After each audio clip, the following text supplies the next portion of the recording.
ಇವತ್ತಿನ ದಿನ ನಮಗೆ ನಮ್ಮ ಪಠ್ಯ ಪುಸ್ತಕದಲ್ಲಿ ಮಹಾರಾಣಾ ಪ್ರತಾಪರನ್ನ ಮಹಾನ್ ಎನ್ನುವ ಬದಲು ಅಕ್ಬರ್ನ ಮಹಾನ್ ಅಂತ ಹೇಳ್ಕೊಡ್ತಾರೆ.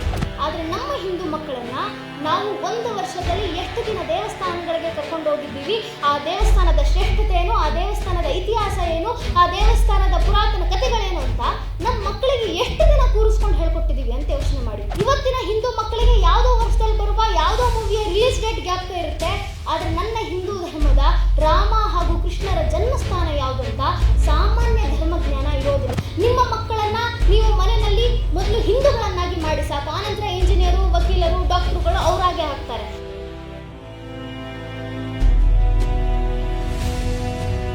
ಮನೆಯಲ್ಲಿ ಒಂದು ಮಗು ಇದೆ ಅಂದ್ರೆ ತಂದೆ ತಾಯಿಗಳು ಆ ಮಗುವಿನ ಬಗ್ಗೆ ಕನಸು ಕಾಣ್ತಾರೆ. ಏನಂತ ಕನಸು ಕಾಣ್ತಾರೆ ಅಂದ್ರೆ, ನನ್ನ ಮಗು ಚೆನ್ನಾಗಿ ಓದಬೇಕು, US ಅಮೆರಿಕಾದಲ್ಲಿ ಜಾಬ್ ತಗೊಂಡು ಅಲ್ಲೇ ಸೆಟ್ಲ್ ಆಗಿಬಿಡ್ಬೇಕು, ಇಲ್ಲೇನಾದ್ರೂ ತೊಂದರೆ ಇದ್ರೆ ನಾನು ಅಲ್ಲಿಗೆ ಹೊರಟು ಬಿಡ್ತೀನಿ, ದೇಶ ಧರ್ಮ ಕಟ್ಕೊಂಡು ನನಗೇನು ಅಂತ ಈ ಮನಸ್ಥಿತಿ ಇದೆಯಲ್ಲ, ಈ ಮನಸ್ಥಿತಿಯಿಂದಲೇ ಇವತ್ತು ನನ್ನ ಹಿಂದೂ ಧರ್ಮ ಈ ಸ್ಥಾನಕ್ಕೆ ತಲುಪಿರೋದು ಅಂತ. ಯಾಕಂದ್ರೆ ನೆನಪಿರಲಿ, ಕಬ್ಬಿಣವನ್ನ ಯಾರ ಕೈಯಲ್ಲೂ ನಾಶ ಮಾಡ್ಲಿಕ್ಕೆ ಸಾಧ್ಯ ಇಲ್ಲ, ತನಗೆ ಹಿಡಿದಿರುವಂಥ ತುಕ್ಕೆ ಅದನ್ನು ನಾಶ ಮಾಡುತ್ತೆ. ಅದೇ ರೀತಿಯಲ್ಲಿ ನನ್ನ ಸನಾತನ ಹಿಂದೂ ಧರ್ಮವನ್ನು ಸಹ ಯಾರ ಕೈಯಲ್ಲೂ ನಾಶ ಮಾಡ್ಲಿಕ್ಕಾಗಲಿಲ್ಲ.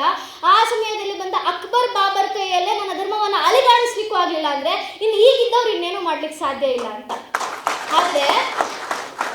ಆದರೆ ಬೇರೆಯವರು ನನ್ನ ಧರ್ಮವನ್ನು ನಾಶ ಮಾಡ್ಲಿಕ್ಕೆ ಆಗೋದಿಲ್ಲ ನಿಜ, ಆದರೆ ನನ್ನ ಧರ್ಮದಲ್ಲಿರುವಂಥ ನಾವುಗಳು ಅಂದರೆ ಹಿಂದೂಗಳು ನಮ್ಮ ಹಿಂದೂ ಧರ್ಮವನ್ನು ನಿರ್ಲಕ್ಷಿಸಿಬಿಟ್ರೆ, ಧರ್ಮದ ರಕ್ಷಣೆಯಿಂದ ನನಗೇನು ಸಿಗುತ್ತೆ ಅಂತ ಯೋಚನೆ ನಮ್ಮಲ್ಲಿ ಬಂದುಬಿಟ್ರೆ ನಮ್ಮ ಹಿಂದೂ ಧರ್ಮದ ನಾಶಕ್ಕೆ ನಾವೇಗಳೇ ಕಾರಣ ಆಗ್ತೀವಿ ಅಂತ. ಯಾಕಂದರೆ ನಾವು ಹಿಂದೂಗಳು ಎಷ್ಟು ಮಾತ್ರ ಹಿಂದುತ್ವವನ್ನು ಜಾಗೃತಿಗೊಳಿಸ್ತಾ ಇದ್ದೀವಿ ಅಂತ ಯೋಚನೆ ಮಾಡಿ. ನಮ್ಮ ಮನೆಯಲ್ಲಿರುವಂಥ ಒಂದು ಮಗುವನ್ನು ಕರೆದುಬಿಟ್ಟು, ಮಗು ನಿಮ್ಮ ಅಪ್ಪ ಅಮ್ಮ ಮನೆಯಲ್ಲಿ ಏನು ಹೇಳ್ಕೊಟ್ಟಿದ್ದಾರೆ ಹೇಳಪ್ಪ ಅಂದರೆ ಮಗು ಶುರು ಹಚ್ಕೊಳುತ್ತೆ ABCDEFG ಅಂತ. ಅದನ್ನು ಬಿಟ್ಟರೆ ಇನ್ನೇನು ಹೇಳ್ಕೊಟ್ಟಿಲ್ಲ ನಾವು ಅಂತ. ನಾವು ಮಕ್ಕಳಿಗೆ ಎಷ್ಟು ದಿನ ಕೂರಿಸ್ಕೊಂಡು ABCD ಅನ್ನು ಹೇಳ್ಕೊಡ್ತೀವೋ, ಎಷ್ಟು ದಿನ ಕೂರಿಸ್ಕೊಂಡು ಟ್ವಿಂಕಲ್ ಟ್ವಿಂಕಲ್ ಲಿಟಲ್ ಸ್ಟಾರ್ ಅಂತ ರೈಮ್ಸ್ ಹೇಳ್ಕೊಡ್ತೀವೋ, ಅಷ್ಟೇ ದಿನ ನಾವು ನಮ್ಮ ಮಕ್ಕಳನ್ನ ಕೂರಿಸ್ಕೊಂಡು, ಮಗು ನೀನು ಬೆಳಗ್ಗೆ ಎದ್ದು ನಿನ್ನ ಪಾದದಿಂದ ಭೂತಾಯಿಯನ್ನು ಸ್ಪರ್ಶಿಸೋಕೆ ಮುಂಚೆ ಸಮುದ್ರ ವಸನೆಯ ದೇವಿ ಪರ್ವತಸ್ಥನ ಮಂಡಲಿ ವಿಷ್ಣುಪತಿ ನಮಸ್ತುಭ್ಯಂ ಪಾದಸ್ಪರ್ಶನ ಕ್ಷಮಸ್ವಾಮಿ ಅಂತ ಭೂತಾಯಿಗೆ ಕ್ಷಮೆ ಕೇಳಬೇಕು ಅಂತ ಎಷ್ಟು ದಿನ ನಾವು ಕಲಿಸ್ಕೊಟ್ಟಿದ್ದೀವಿ ಅಂತ ಯೋಚನೆ ಮಾಡಿ. ಇವತ್ತಿನ ದಿನ ಮುಸ್ಲಿಂ ಸಂಪ್ರದಾಯದ ಮಕ್ಕಳು ಬೆಳಗ್ಗೆ ಆದ ತಕ್ಷಣ ತಮ್ಮ ಕೈಯಲ್ಲಿ ತಮ್ಮ ಧರ್ಮ ಗ್ರಂಥವನ್ನು ಇಟ್ಕೊಂಡು ತಾಲೀಮನ್ನು ತಗೊಳ್ಳಿಕ್ಕೆ ಹೋಗ್ತಾರೆ, ಅಂದರೆ ತಮ್ಮ ಧರ್ಮ ಶಿಕ್ಷಣವನ್ನು ತಗೊಳ್ಳಿಕ್ಕೆ ಹೋಗ್ತಾ ಇದ್ದಾರೆ. ಕ್ರಿಶ್ಚಿಯನ್ ಸಂಪ್ರದಾಯದ ಮಕ್ಕಳು ಸಂಡೇ ಆದ ತಕ್ಷಣ ಬೆಳಗ್ಗೆ ಎದ್ದು ಚರ್ಚಲ್ಲಿಗೆ ಪ್ರೇಯರ್ ಮಾಡಲಿಕ್ಕೆ ಅಂತ ಹೋಗ್ತಾರೆ. ಆದರೆ ನಮ್ಮ ಹಿಂದೂ ಮಕ್ಕಳನ್ನ ನಾವು ಒಂದು ವರ್ಷದಲ್ಲಿ ಎಷ್ಟು ದಿನ ದೇವಸ್ಥಾನಗಳಿಗೆ ಕರ್ಕೊಂಡು ಹೋಗಿದ್ದೀವಿ, ಆ ದೇವಸ್ಥಾನದ ಶ್ರೇಷ್ಠತೆ ಏನು, ಆ ದೇವಸ್ಥಾನದ ಇತಿಹಾಸ ಏನು, ಆ ದೇವಸ್ಥಾನದ ಪುರಾತನ ಕಥೆಗಳೇನು ಅಂತ ನಮ್ಮ ಮಕ್ಕಳಿಗೆ ಎಷ್ಟು ದಿನ ಕೂರಿಸ್ಕೊಂಡು ಹೇಳ್ಕೊಟ್ಟಿದ್ದೀವಿ ಅಂತ ಯೋಚನೆ ಮಾಡಿ. ಎಷ್ಟು ದಿನ ನಮ್ಮ ಮಕ್ಕಳನ್ನು ಕೂರಿಸ್ಕೊಂಡು ಹಿಂದೂ ಗ್ರಂಥಗಳ ಬಗ್ಗೆ, ರಾಮಾಯಣದ ಬಗ್ಗೆ, ಮಹಾಭಾರತದ ಬಗ್ಗೆ, ಭಗವದ್ಗೀತೆಯಲ್ಲಿರುವಂಥ ಶ್ಲೋಕಗಳ ಬಗ್ಗೆ, ಅದರ ಅರ್ಥದ ಬಗ್ಗೆ ಎಷ್ಟು ದಿನ ಹೇಳ್ಕೊಟ್ಟಿದ್ದೀವಿ ಅಂತ. ಇದೇ ಕಾರಣಕ್ಕೆ ಇವತ್ತಿನ ಹಿಂದೂ ಮಕ್ಕಳಿಗೆ ಯಾವುದೋ ವರ್ಷದಲ್ಲಿ ಬರುವ ಯಾವುದೋ ಮೂವಿಯ ರಿಲೀಸ್ ಡೇಟ್ ಜ್ಞಾಪಕ ಇರುತ್ತೆ, ಆದರೆ ನನ್ನ ಹಿಂದೂ ಧರ್ಮದ ರಾಮ ಹಾಗೂ ಕೃಷ್ಣರ ಜನ್ಮಸ್ಥಾನ ಯಾವುದು ಅಂತ ಸಾಮಾನ್ಯ ಧರ್ಮಜ್ಞಾನ ಇರೋದಿಲ್ಲ. ಯಾಕಂದರೆ ನಾವು ಯಾವತ್ತೂ ಅವ್ರಿಗೆ ಕೂರಿಸ್ಕೊಂಡು ಹೇಳ್ಕೊಟ್ಟೇ ಇಲ್ಲ ಅಂತ. ಇವತ್ತಿನ ದಿನ ಬೇರೆ ಬೇರೆ ಮತಪಂಥದ ಮಕ್ಕಳಿಗೆ ಅವರ ಮತಪಂಥಗಳ ಬಗ್ಗೆ ಅಷ್ಟು ಚೆನ್ನಾಗಿ ನೆನಪಿದೆ, ಅಷ್ಟು ಚೆನ್ನಾಗಿ ಗೊತ್ತಿದೆ, ಅವರ ಮತಪಂಥಗಳ ಬಗ್ಗೆ ಅಷ್ಟು ಗೌರವ ಇದೆ. ಯಾಕಂದರೆ ಅವ್ರ ತಂದೆ ತಾಯಿ ಚಿಕ್ಕಂದಿನಿಂದ ಹೇಳ್ಕೊಟ್ಟಿರ್ತಾರೆ, ಮಗು ನನ್ನ ಧರ್ಮದ ಶ್ರೇಷ್ಠತೆ ಎಂಥದ್ದು, ನಮ್ಮ ಧರ್ಮದಲ್ಲಿರುವಂಥ ಶ್ರೇಷ್ಠ ಕಥೆಗಳಿದು, ನನ್ನ ಧರ್ಮದಲ್ಲಿರೋ ದೇವರುಗಳು ಇವರು, ಧರ್ಮವನ್ನು ನೀನು ರಕ್ಷಿಸಬೇಕು, ಗೌರವಿಸಬೇಕು ಅಂತ ತಂದೆ ತಾಯಿಗಳು ಪ್ರತಿದಿನ ಹೇಳ್ಕೊಡ್ತಾರೆ. ಆದರೆ ನಾವು ಯಾವತ್ತೂ ನಮ್ಮ ಮಕ್ಕಳಿಗೆ ಹೇಳ್ಕೊಟ್ಟೇ ಇಲ್ಲ. ಮನೆಯಲ್ಲಿ ಮಗು ಹುಟ್ಟಿದ ತಕ್ಷಣ ನಿರ್ಧಾರ ಮಾಡಿಬಿಡ್ತೀವಿ, ನನ್ನ ಮಗ ಇಂಜಿನಿಯರೇ ಆಗೋದು, ನನ್ನ ಮಗ ಡಾಕ್ಟರೇ ಆಗೋದು ಅಂತ. ಆದರೆ ಏನು ಸುಖ, ಇವತ್ತು ಸ್ವಿಟ್ಜರ್ಲ್ಯಾಂಡಿನ ಒಟ್ಟು ಜನಸಂಖ್ಯೆ ಎಷ್ಟಿದೆ ಅಷ್ಟು ಇಂಜಿನಿಯರ್ಗಳನ್ನು ಭಾರತ ಪ್ರತಿ ವರ್ಷ ಪ್ರೊಡ್ಯೂಸ್ ಮಾಡುತ್ತೆ. ಆದರೆ ಏನು ಸಾರ್ಥಕ? ಅದರಲ್ಲಿ 0.0001% ಜನರಿಗೂ ಕೂಡ ತಮ್ಮ ಹಿಂದೂ ಧರ್ಮದ ಬಗ್ಗೆ ಸಾಮಾನ್ಯ ಜ್ಞಾನ ಇರೋದಿಲ್ಲ, ತಂದೆ ತಾಯಿಗಳನ್ನು ಯಾವ ರೀತಿ ನೋಡ್ಕೋಬೇಕು ಅನ್ನೋ ಸಂಸ್ಕಾರ ಇರೋದಿಲ್ಲ. ಅದಕ್ಕೆ ಅವರಲ್ಲಿ ಇಂಜಿನಿಯರ್, ಡಾಕ್ಟರ್ ಆಗಿರ್ತಾರೆ, ತಂದೆ ತಾಯಿಗಳನ್ನ ಇಲ್ಲಿ ವೃದ್ಧಾಶ್ರಮದಲ್ಲಿ ಬಿಟ್ಟು ಹೋಗಿರ್ತಾರೆ. ನೀವು ಅಕಸ್ಮಾತ್ ನಮ್ಮ ಮಕ್ಕಳನ್ನು ನಾವು ಶಾಲೆಗೆ ಕಳಿಸ್ತಾ ಇದೀವಲ್ಲ, ಶಾಲೆಯಲ್ಲಿ ಅವರಿಗೆ ಧರ್ಮದ ಬಗ್ಗೆ ಹೇಳ್ಕೊಡ್ತಾರೆ, ಸಂಸ್ಕಾರವನ್ನು ನೀಡ್ತಾರೆ ಅಂದರೆ ದಯವಿಟ್ಟು ಅದ್ರ ಬಗ್ಗೆ ಕಲ್ಪನೆ ಸಹ ಮಾಡ್ಲಿಕ್ಕೆ ಹೋಗ್ಬೇಡಿ.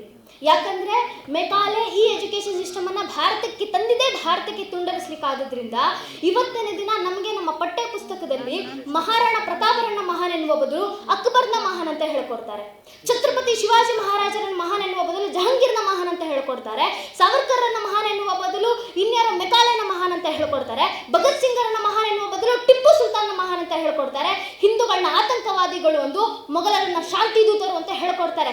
ಅದರಿಂದ ನಿಮ್ಮ ಮಕ್ಕಳಿಗೆ ಅಥವಾ ನಮಗೆ ಈ ಶಿಕ್ಷಣದಿಂದ ಯಾವುದೇ ಧರ್ಮದ ಬಗ್ಗೆ ತಿಳುವಳಿಕೆ ಬರೋದಿಲ್ಲ.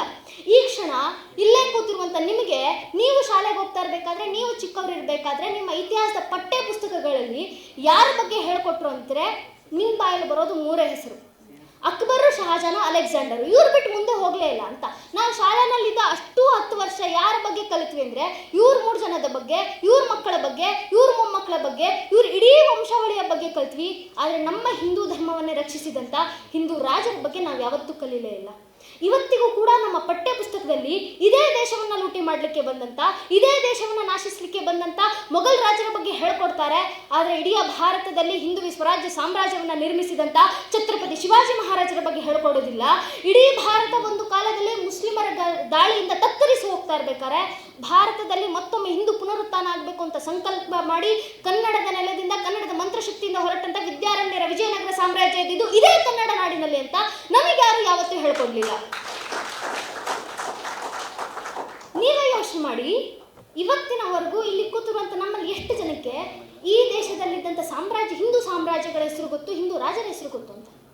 ಎಂತೆಂಥ ಸಾಮ್ರಾಜ್ಯ ಇತ್ತು ಈ ದೇಶದಲ್ಲಿ ಅಂತ ಯೋಚನೆ ಮಾಡಿ. ಪಲ್ಲವರು, ಹೊಯ್ಸಳರು, ಚೋಳರು, ಚಾಳುಕ್ಯರು, ಕದಂಬರು, ರಾಷ್ಟ್ರಕೂಟರು, ಶಾತವಾಹನರು, ತುಳುವರು, ಶಾಳವರು, ವಿಜಯನಗರ ಸಾಮ್ರಾಜ್ಯ, ಮಧುರೈ ನಾಯಕರು, ಎಷ್ಟು ಸಾಮ್ರಾಜ್ಯಗಳಿತ್ತು. ಆದರೆ ಇವತ್ತಿಗೂ ನಮಗೆ ಇವ್ರ ಬಗ್ಗೆ, ಇವರ ಇತಿಹಾಸಗಳ ಬಗ್ಗೆ ಯಾವತ್ತೂ ಇನ್ನೂ ತಿಳಿದಿಲ್ಲ. ನಮ್ಗೆ ಇವತ್ತಿನವರೆಗೂ ಕೆಲವು ವರ್ಷ ಆಳ್ವಿಕೆ ಮಾಡಿದಂಥ ಬೇರೆ ಬೇರೆ ದೇಶದ ರಾಜರ ಬಗ್ಗೆ ರಾಜಾರೋಷವಾಗಿ ಪಠ್ಯಪುಸ್ತಕದಲ್ಲಿ ಬರೆದಿರೋದನ್ನು ಹೇಳ್ಕೊಡ್ತಾರೆ. ಆದರೆ 100 ವರ್ಷಗಳ ಕಾಲ ಭಾರತದಲ್ಲಿ ಆಳ್ವಿಕೆ ಮಾಡಿ, ಭಾರತದಲ್ಲಿ 100 ವರ್ಷಗಳ ಕಾಲ ಹಿಂದುತ್ವವನ್ನು ರಕ್ಷಿಸಿದಂಥ ಹಿಂದೂ ಸಾಮ್ರಾಜ್ಯಗಳ ಬಗ್ಗೆ ಹೇಳ್ಕೊಡ್ಲಿಲ್ಲ. ಅದಕ್ಕೆ ಮುಂದೆ ಯಾರಾದರೂ ನಮ್ಮ ಮಕ್ಕಳ ಹತ್ರ ಬಂದು, ಮಗು ನಿನ್ನ ಚರಿತ್ರೆ ಏನು, ನಿನ್ನ ದೇಶದಲ್ಲಿದ್ದಂಥ ಶ್ರೇಷ್ಠ ರಾಜರು, ಸಾಮ್ರಾಜ್ಯಗಳು ಯಾವುದು ಅಂದರೆ ಆ ಮಗುವಿನ ಬಾಯಲ್ಲಿ ಮೊಘಲ್ ರಾಜರ ಹೆಸರಿರುತ್ತೆ ಹೊರತಾಗಿ ನನ್ನ ಹಿಂದೂ ಧರ್ಮವನ್ನು ರಕ್ಷಿಸಿದಂಥ ಯಾವುದೇ ಹಿಂದೂ ರಾಜರ ಹೆಸರು ಅಥವಾ ಯಾವುದೇ ಹಿಂದೂ ಸಾಮ್ರಾಜ್ಯಗಳ ಹೆಸರು ಬರೋದಿಲ್ಲ. ಯಾಕಂದರೆ ಆ ಮಕ್ಕಳಿಗೆ ಆ ರಾಜರ ಬಗ್ಗೆ, ಸಾಮ್ರಾಜ್ಯಗಳ ಬಗ್ಗೆ ಕಲ್ಪನೆ ಸಹ ಇರೋದಿಲ್ಲ ಅಂತ. ಅದರಿಂದ ನಿಮ್ಮ ಮಕ್ಕಳಿಗೆ ಧರ್ಮದ ಬಗ್ಗೆ ಹೇಳ್ಕೊಡ್ಲಿಕ್ಕೆ ಶುರು ಮಾಡಿ. ಈ ಧರ್ಮದ ಶ್ರೇಷ್ಠತೆಯನ್ನು ನಮ್ಮನ್ನು ಬಿಟ್ಟರೆ ನಮ್ಮ ಮನೆಯಲ್ಲಿರುವಂಥ ಮಕ್ಕಳಿಗೆ ಯಾರೂ ಹೇಳ್ಕೊಡೋದಿಲ್ಲ. ಅದನ್ನು ತಂದೆ ತಾಯಿಗಳೇ ಹೇಳ್ಕೊಡ್ಬೇಕು ಅಂತಿಲ್ಲ. ನಮ್ಮಂತೆ ನಿಮ್ಮಂತೆ ಮನೆಯಲ್ಲಿರುವಂಥ ಅಣ್ಣ ಅಕ್ಕಂದಿರು ಹೇಳ್ಕೊಟ್ರೂ ಆಗುತ್ತೆ. ಅದರಿಂದ ಮಕ್ಕಳಿಗೆ ಧರ್ಮದ ಬಗ್ಗೆ ತಿಳಿಸ್ಲಿಕ್ಕೆ ಶುರು ಮಾಡಿ ಅಂತ. ನಿಮ್ಮ ಮಕ್ಕಳನ್ನು ನೀವು ಮನೆಯಲ್ಲಿ ಮೊದಲು ಹಿಂದೂಗಳನ್ನಾಗಿ ಮಾಡಿ ಸಾಕು, ಆನಂತರ ಇಂಜಿನಿಯರು, ವಕೀಲರು, ಡಾಕ್ಟ್ರುಗಳು ಅವರಾಗೆ ಆಗ್ತಾರೆ. ನಿಮ್ಮ ಮಕ್ಕಳಿಗೆ ಬೇರೆ ಯಾರೋ ಒಂದು ಅಧರ್ಮದ ದಾರಿಯನ್ನು ತೋರಿಸೋಕ್ಕೂ ಮುಂಚೆ ನೀವೇ ನಿಮ್ಮ ಮಕ್ಕಳಿಗೆ ಧರ್ಮವನ್ನು ಹೇಳ್ಕೊಡಿ. ಯಾಕಂದರೆ ನನ್ನ ಧರ್ಮ ಯಾವತ್ತಿಗೂ ಕೂಡ 4 ಜನರಿಗೆ ಬಾಂಬ್ ಹಾಕಿದ್ರೆ ಸ್ವರ್ಗ ಸಿಗುತ್ತೆ ಅನ್ನಿಲ್ಲ, ಬದಲಾಗಿ 4 ಜನ ಹಸಿದವರಿಗೆ ಊಟ ಹಾಕಿದ್ರೆ ನಿನಗೆ ಸ್ವರ್ಗ ಸಿಗುತ್ತೆ ಅಂತ ಶ್ರೇಷ್ಠ ಸನಾತನ ಧರ್ಮ ಅನ್ನೋದು. ಅದಕ್ಕಾಗಿ ಈ ಪರಂಪರೆ ಬಗ್ಗೆ ನಿಮ್ಮ ಮಕ್ಕಳಿಗೆ ತಿಳಿಸ್ಕೊಡಿ ಅಂತ ಹೇಳೋದು. ಪ್ರತಿಯೊಬ್ಬ ಹಿಂದೂ ಕೂಡ ಇದನ್ನು ಹೆಮ್ಮೆಯಿಂದ ಹೇಳಬೇಕು. ಏನಂದರೆ ನಾವು ಹಿಂದೂಗಳು ಇವತ್ತು ಜಗತ್ತಿಗೆ ತೋರಿಸ್ಕೊಟ್ಬಿಟ್ಟಿದ್ದೀವಿ, ನಾವು ಹಿಂದೂಗಳು ಮಲಗಿಲ್ಲ, ಜಾಗೃತರಾಗ್ತಾ ಇದ್ದೀವಿ ಅಂತ. ಯಾಕಂದರೆ ಇವತ್ತಿನ ದಿನ, ಯಾಕಂದರೆ ಲವ್ ಜಿಹಾದನ್ನು ಬೆಂಬಲಿಸುವಂಥ ಒಂದು ಆ್ಯಡ್ ಬಂದಾಗ ಎಲ್ಲ ಹಿಂದೂಗಳು ಅದರ ವಿರುದ್ಧವಾಗಿ ಧ್ವನಿ ಎತ್ತುತ್ತೀವಿ. ಕಂಪನಿ ಕೆಲವು ದಿನಗಳಲ್ಲಿ ಇಡೀ ಆ್ಯಡನ್ನು ವಾಪಸ್ ತಗೊಳ್ಳುತ್ತೆ. ಒಂದು ಬಯೋಪಿಕ್ ಮೂವಿನಲ್ಲಿ ಮುಸಲ್ಮಾನ್ ಹುಡುಗನ ಹೆಸರಿನ ಜಾಗದಲ್ಲಿ ಹಿಂದೂ ಹುಡುಗನ ಹೆಸರಿಟ್ಟು ಅದನ್ನು ವಿಲನ್ನ ರೀತಿಯಲ್ಲಿ ಬಿಂಬಿಸಲಾಗಿದೆ ಅಂತ ಗೊತ್ತಾದಾಗ ಎಲ್ಲ ಹಿಂದೂಗಳು ರಾತ್ರಿ ತಾವು ಕೊಂಡುಕೊಂಡಂಥ ಟಿಕೆಟನ್ನು ವಾಪಸ್ ತಗೊಂತಾರೆ. ರಾತ್ರಿ ಇಡೀ ಮೂವಿ ಫ್ಲಾಪ್ ಆಗುತ್ತೆ. ಒಂದು ಮೂವಿಗೆ ಲಕ್ಷ್ಮೀ ಬಾಬು ಅಂತ ಹೆಸರಿಟ್ಟು ಹಿಂದೂಗಳ ಭಾವನೆಗೆ ಧಕ್ಕೆ ತರ್ತಾ ಇದ್ದಾರೆ ಅಂತ ಗೊತ್ತಾದಾಗ ನಾವು ಎಲ್ಲ ಹಿಂದೂಗಳು ಒಟ್ಟಾಗಿ ಅದರ ವಿರುದ್ಧವಾಗಿ ಧ್ವನಿ ಎತ್ತುತ್ತೀವಿ. ಆ ಮೂವಿ ಕೆಲವು ದಿನಗಳಲ್ಲಿ ತನ್ನ ಇಡೀ ಟೈಟಲನ್ನೇ ಬದಲಾಯಿಸ್ಕೊಳ್ಳುತ್ತೆ. ಅದರಿಂದ ಇವತ್ತು ನಾವು ಹಿಂದೂಗಳು ಜಾಗೃತರಾಗ್ತಾ ಇದ್ದೀವಿ ಅಂತ ನಿಜವಾಗ್ಲೂ ಹೆಮ್ಮೆಯಿಂದ ಹೇಳಬೇಕು. ಅದಕ್ಕೆ ನನ್ನ ನೆಚ್ಚಿನ ಬಂಧುಗಳೇ, ಇಂಥ ಶ್ರೇಷ್ಠ ಹಿಂದೂ ಧರ್ಮವನ್ನು ನಮ್ಮ ಮಕ್ಕಳಿಗೆ ತಿಳಿಸ್ಕೊಡೋಣ. ನಮ್ಮ ಮಕ್ಕಳಿಗೆ ಹಿಂದೂ ಧರ್ಮವನ್ನು ಯಾತಕ್ಕೆ ತಿಳಿಸ್ಕೊಡ್ಬೇಕು ಅಂದರೆ ನೆನಪಿರಲಿ, ಜಗತ್ತಿನಲ್ಲಿರುವಂಥ ಕೆಲವು ಮತಪಂಥಗಳಲ್ಲಿ ಜನರು ಭಗವಂತನಿಗೆ ಅರ್ಥ ಆದರೆ ಒಂದಿಷ್ಟು ಜನ ಮಿಷನರಿಗಳಾಗ್ಬಿಡ್ತಾರೆ. ಇನ್ನೊಂದಿಷ್ಟು ಮತಪಂಥಗಳಲ್ಲಿ ಜನರು ಭಗವಂತನಿಗೆ ಹತ್ತಿರವಾದರೆ ಟೆರರಿಸ್ಟ್ಗಳಾಗ್ಬಿಡ್ತಾರೆ. ಆದರೆ ನನ್ನ ಏಕೈಕ ಸನಾತನ ಹಿಂದೂ ಧರ್ಮದಲ್ಲಿ ಮಾತ್ರ ಜನರು ಭಗವಂತನಿಗೆ ಹತ್ತಿರವಾದರೆ ಸರ್ವೇ ಜನ ಸುಖಿನೋ ಭವಂತು, ಸರ್ವೇ ಸಂತು ನಿರಾಮಯ, ಸರ್ವೇ ಭದ್ರಾಣಿ ಪಶ್ಯಂತು ಮಾ ಕಶ್ಚಿತ್ ದುಃಖ ಭಾಗವತ್ ಎಂಬ ಸರ್ವಶ್ರೇಷ್ಠ ಶಾಂತಿ ಮಂತ್ರವನ್ನು ಜಗತ್ತಿಗೆ ನೀಡುವಂಥ ಜ್ಞಾನಾರ್ಜನೆಗಳಲ್ಲಿ ಒಬ್ಬರಾಗಿ ಇಡೀ ಜಗತ್ತಿಗೆ ಸದಾಕಾಲ ಕೊಡುಗೆಗಳಾಗಿ ಉಳಿತಾರೆ. ಅದಕ್ಕೋಸ್ಕರ ನಿಮ್ಮ ಮಕ್ಕಳಿಗೆ ಇವತ್ತಿನ ದಿನದಿಂದಲೇ ಹಿಂದುತ್ವದ ಬಗ್ಗೆ ಜಾಗೃತಿ ಮೂಡಿಸಿ, ಹಿಂದುತ್ವದ ಶ್ರೇಷ್ಠತೆ ಏನು ಅಂತ ತಿಳಿಸಿ.